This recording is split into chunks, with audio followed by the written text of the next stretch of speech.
pagtaas at pagbaba ng presyo ni Bitcoin ay isa pong hot topic ngayon, habang may mga analyst na optimistikong umaasang aabot ito sa presyong $220,000.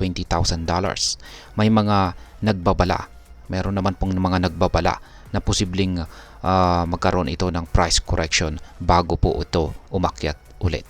At ayan po ang siyang ating pag-uusapan sa video na ito. Pero bago po tayo magpatuloy, ay nais ko lamang po munang bigyang linaw ang aking disclaimer kung saan ang nilalaman po ng video na ito ay hindi po ito isang financial advice. For education and information purposes lamang po ang layunin nito.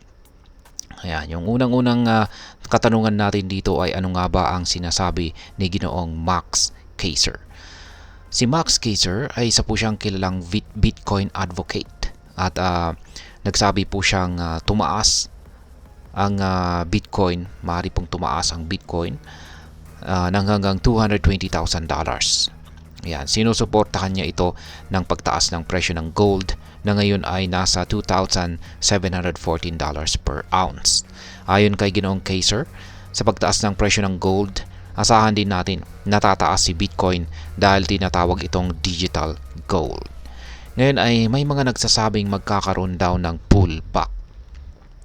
Yan, samantala ay may mga analyst naman na nagbabala sa posibleng price correction or pagbaba sa presyo ni Bitcoin bago po ito muling tumaas.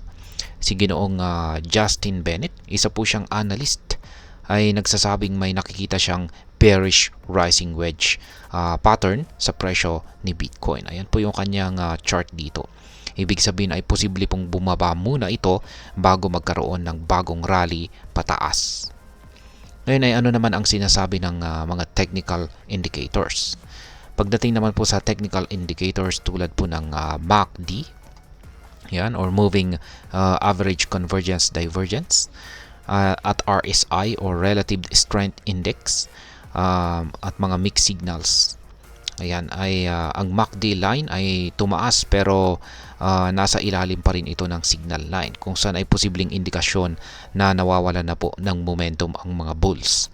Samantala ang RSI naman ay nasa 68.46, kung saan ay malapit na po ito sa overbought na level, kung saan ay maaring mga hulugang panahon na para mag short term correction.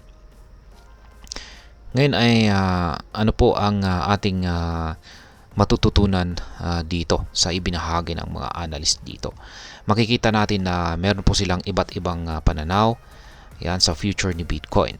Ang mga optimistikong pananaw ay sinusuportahan po ng strong fundamentals at macroeconomic factors, habang ang mga nagbabala naman ay nagbibigay pansin sa technical patterns at indicators. Ano man ang mangyari ay mahalagang maging aware at updated sa mga ganitong impormasyon upang makagawa ng informed decision. Ngayon ay ano naman ang aking masasabi tungkol dito. Sa ganitong klaseng topic, mahalaga na maging bukas tayo sa iba't ibang pananaw at pagsusuri.